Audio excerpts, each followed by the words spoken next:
Welcome to निपुण classes. स्वागत है आप सभी का आपके अपने चैनल निपुण क्लासेज में।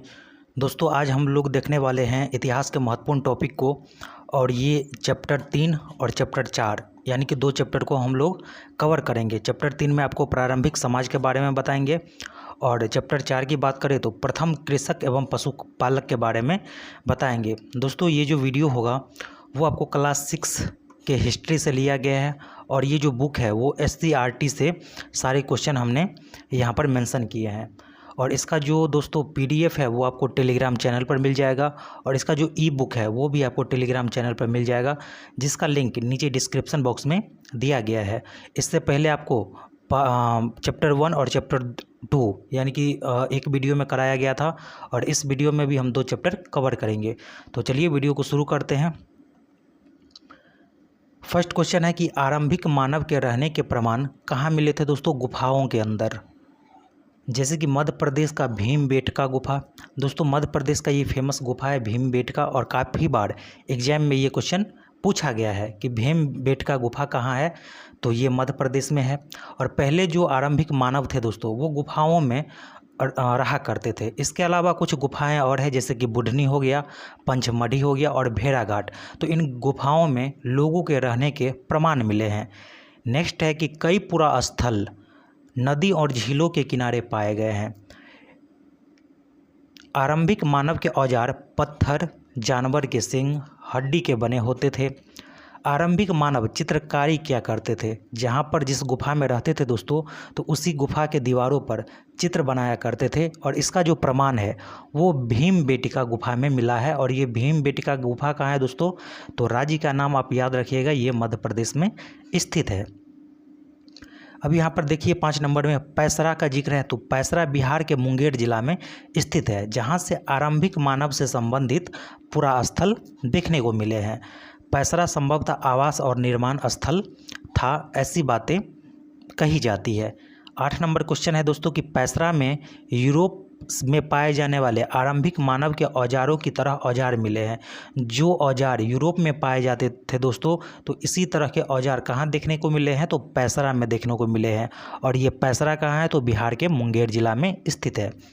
आरंभिक मानव के जीवन में पत्थर का स्थान बहुत महत्वपूर्ण था, क्योंकि जो आरंभिक मानव थे दोस्तों वो पत्थर की गुफा में रहते थे, पत्थर के औजार बनाते थे, पत्थर के आभूषण का उपयोग करते थे।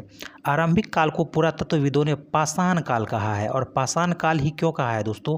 क्योंकि पाषाण का मतलब ही होता है पत्थर। पाषाण का मतलब होता है दोस्तों पत्थर, और आरंभिक मानव पत्थर की गुफा में रहते थे, पत्थर के औजार बनाते थे, पत्थर के आभूषण का उपयोग करते थे, इसीलिए इस काल को पुरातत्वविदों ने पाषाण काल नाम दिया है। प्राचीन काल से लेकर अब तक भारत के इतिहास को समझने के लिए उसकी भौगोलिक रूपरेखा की जानकारी आवश्यक है। अब यहाँ पर 4 रूपरेखा के बारे में आपके बुक में जिक्र है, देख लेते हैं दोस्तों। भौगोलिक दृष्टि से भारत को 4 भागों में डिवाइड किया गया है। अब 14 नंबर पॉइंट, 15 नंबर पॉइंट, 16 और 17 ये 4 पॉइंट, यही 4 भाग के बारे में इसमें जिक्र किया गया है। तो देखिए इन पॉइंटों को। उत्तर का पर्वतीय प्रदेश, भारत के उत्तर में दोस्तों हिमालय पर्वत है, जो तराई के जंगल से प्रारंभ होकर हिमालय के शिखर तक फैला है। इसमें कौन कौन से प्रदेश शामिल है? तो कश्मीर, कांगड़ा, कुमायूं और सिक्किम के प्रदेश शामिल है। नेक्स्ट पॉइंट है कि उत्तर के मैदान जो अपनी उपजाऊ भूमि और अधिक पैदावार के लिए प्रसिद्ध है। जैसे कि उत्तर के मैदान की बात करें तो 3 नदी का नाम आप याद रखिएगा दोस्तों, सिंधु, गंगा और यमुना, और इसकी जो सहायक नदी है तो उसके जो मैदान है दोस्तों, जैसे गंगा के मैदान, तो वो काफ़ी उपजाऊ मानी जाती है, तो ये नदियाँ सिंचाई के काम में लाई जाती थी। नेक्स्ट है दक्षिण के पठार के अंतर्गत उत्तर में नर्मदा एवं ताप्ती नदी बहती है। इस भाग में विंध्य और सतपुरा की पहाड़ी है, जो उत्तर भारत को दक्षिण भारत से अलग करती है।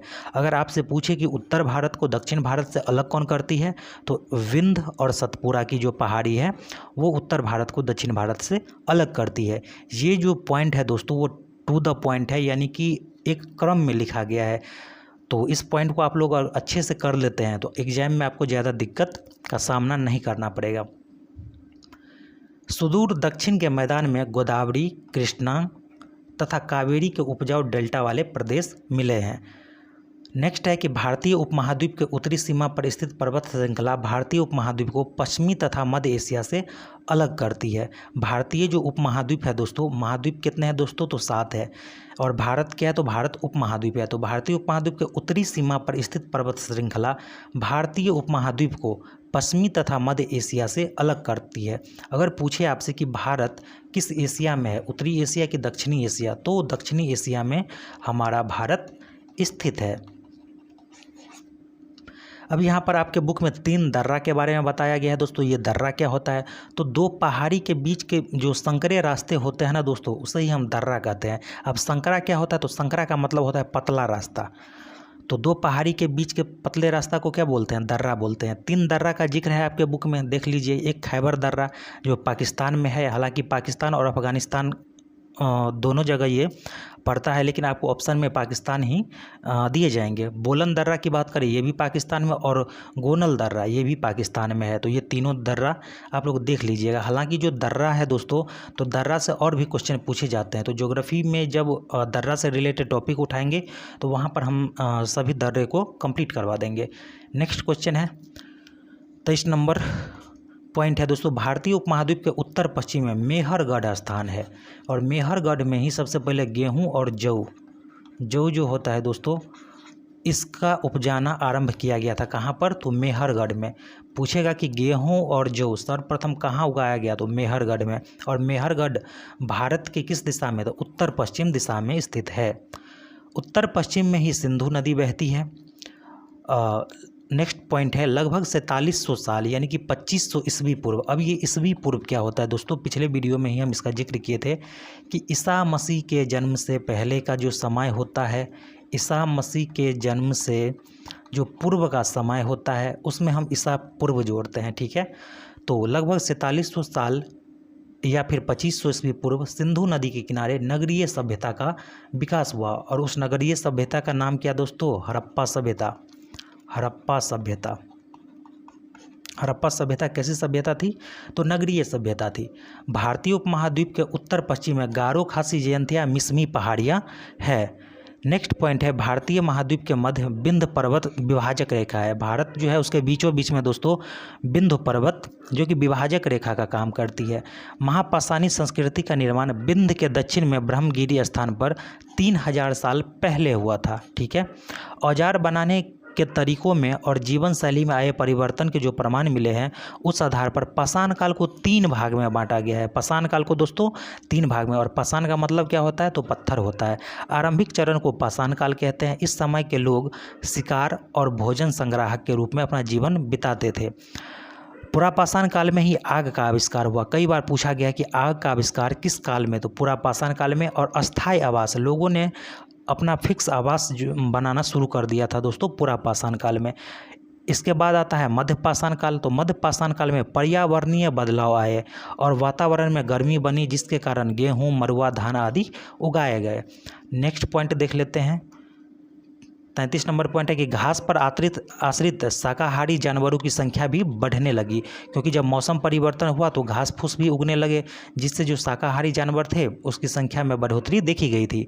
पाषाण काल का अंतिम चरण नवपाषाण युग के रूप में जाना जाता है। नवपाषाण काल में मानव के जीवन, उनके रहन सहन तथा कौशल में बड़ा बदलाव आया था। खेती की शुरुआत दोस्तों सर्वप्रथम ईरान और इराक देश की पहाड़ी की तलहटी में हुई थी। अगर बात करें भारत में कि खेती की शुरुआत कब हुई थी, तो 5000 से 6000 साल पहले पश्चिमोत्तर भारत में खेती की शुरुआत हुई थी। भारत में खेती के साथ साथ पशुपालन की भी शुरुआत हुई थी। पशुपालन का काम सर्वप्रथम शिकारी संग्रहकर्ता ने किया था। जो पशुपालन थे दोस्तों, वो जो शिकारी लोग थे, उन्होंने देखा कि पशुपालन करते हैं तो हमको केवल मांस ही नहीं मिलता है, बल्कि और चीज़ की प्राप्ति होती है। तो इसीलिए उन्होंने शिकार करना छोड़ दिया और जानवरों को पालतू बनाना शुरू कर दिया। तो ये काम कौन करते थे, तो जो शिकारी संग्रहकर्ता थे वो पशुपालन का काम सर्वप्रथम स्टार्ट किए थे। नवपाषाण युग मानव जीवन के विकास का वह समय है जिसमें मानव पहली बार शिकारी संग्रहकर्ता से पशुपालक बन गए। नवपाषाण युग में ही नए गांव बसाए गए थे। ये जितना भी पॉइंट है दोस्तों, आप एक एक करके कई बार मतलब कि या तो नोट कर लीजिएगा या फिर जितना बार हो सके उसको आप रीड कीजिएगा, क्योंकि काफ़ी इंपॉर्टेंट होने वाला है आपके एग्जाम के दृष्टिकोण से। पुरातत्वविदों को भारत के पश्चिमोत्तर क्षेत्रों से नवपाषाणकालीन कृषक और पशुपालक के साक्ष्य मिले हैं। पुरातत्वविद को दोस्तों कहाँ से मिले हैं ये साक्ष्य? तो भारत के पश्चिमोत्तर क्षेत्र से नवपाषाणकालीन कृषक और पशुपालक के साक्ष्य मिले हैं। नेक्स्ट क्वेश्चन है, बिहार में नवपाषाणकालीन क्षेत्र मुंगेर, चिरांद और झारखंड है। क्योंकि झारखंड पहले बिहार का ही हिस्सा हुआ करते थे, तो 3 क्षेत्र थे मुंगेर, चिरांद और झारखंड। मेहरगढ़ वर्तमान पाकिस्तान में है, जहां पर सबसे पहले गेहूं और जौ के साक्ष्य मिले हैं। जहां से सबसे पहले दोस्तों गेहूं का साक्ष्य, जौ, पशुपालन के साक्ष्य देखने को मिले थे मेहरगढ़ से। मेहरगढ़ से पुरातत्वविदों को 7 स्तर का मतलब होता है दोस्तों संस्कृति, कल्चर, प्राप्त हुए हैं, जिनमें 3 नवपाषाण युग के थे। मेहरगढ़ में ही मृतकों को दफनाने के साक्ष्य मिले हैं। जो मृतकों को, डेथ बॉडी को जो दफनाया जाता था दोस्तों, उसके जो प्रूफ कहाँ से मिले हैं? मेहरगढ़ से। मेहरगढ़ काफ़ी इंपॉर्टेंट है, इसलिए मेहरगढ़ से काफ़ी पॉइंट यहाँ पर निकले हैं। मेहरगढ़ से आयताकार और चौकोर घर मिले हैं। वहाँ के घर कैसे होते थे? तो आयताकार और चौकोर होते थे। स्तर का मतलब संस्कृति से है, ये बता दी हैं दोस्तों आपको। चिरांद, ये जो चिरांद यहाँ पर देख सकते हैं 44 नंबर पॉइंट में, तो ये चिरांद कहाँ है दोस्तों? तो चिरांद छपरा जिला में एक जगह का नाम है चिरांद। चिरांद से क्या सब मिले हैं? तो पत्थर के औजार के अलावा बड़ी संख्या में हड्डी व सिंग से बने औजार मिले हैं। चिरांद में घर बनाए जाते थे, वो घर कैसे होते थे? तो गोल होते थे। चिरांद से गेहूं, धान, मसूर, खिलौने के साक्ष्य देखने को मिले हैं। नवपाषाण युगीन मानव कृषि, पशुपालन के साथ अस्थायी रूप से घर और गांव बसाकर रहने लगे। नेक्स्ट पॉइंट देख लेते हैं। आपके बुक में ये दिया गया है दोस्तों, यहाँ पर आप पूरा स्थल है, प्राचीन स्थल है, कि किस स्थल से कौन कौन चीज़ की प्राप्ति हुई है। तो आपको बता देते हैं कि मेहरगढ़, जो कि पाकिस्तान में है, गेहूं, जौ, भेड़, बकरी, ये चीज़ मिला है कहाँ से? तो मेहरगढ़ से। कुलडीहवा यहाँ पर लिखा हुआ है दोस्तों। कुलडीहवा कहाँ है? तो उत्तर प्रदेश में है, जहाँ से सबसे प्रथम चावल के साक्ष्य और जानवर की हड्डी देखने को मिली है। इसके बाद यहाँ पर दोस्तों कुछ मेहरगढ़ लिखा हुआ है, जहाँ से चावल और जानवर के खूर के निशान मिले हैं। अगर बुर्जहोम की बात करें तो ये कश्मीर में बुर्जहोम है, जहाँ से कुत्ता, भेड़, बकरी, और यहाँ पर एक पॉइंट मेंशन कर देते हैं गर्तवास। कई बार पूछा गया कि गर्तवास के साक्ष्य कहाँ मिले? तो बुर्जहोम में मिले थे, जो कि कश्मीर में है। इसके बाद चिरांद, जो कि बिहार में है दोस्तों, तो चिरांद से गेहूँ, चना और जौ के साक्ष्य मिले। पय्यमपल्ली, आप सीटेट के तैयारी के दौरान पोचमपल्ली पढ़े होंगे, और ये पय्यमपल्ली है, तो ये आंध्र प्रदेश में है। और यहाँ से काला चना, आप मेनली यहाँ पर काला चना याद रखिएगा, क्योंकि ज्वार बाजरा तो और जगह से मिले, तो ये ऑप्शन आपको नहीं आएंगे। तो ये चीज़ें देखने को मिली थी। तो ये था दोस्तों आपका 2 चैप्टर यहाँ पर कंप्लीट हो रहा है। इसका PDF आपको नीचे डिस्क्रिप्शन बॉक्स में जो टेलीग्राम का लिंक है, तो उस पर क्लिक करके आप लोग फाइंड कर सकते हैं। इसका ई-बुक है, वो भी आपको मिल जाएगा टेलीग्राम चैनल पर। आई होप वीडियो आपको पसंद आई होगी। फिर मिलेंगे नेक्स्ट वीडियो में दोस्तों।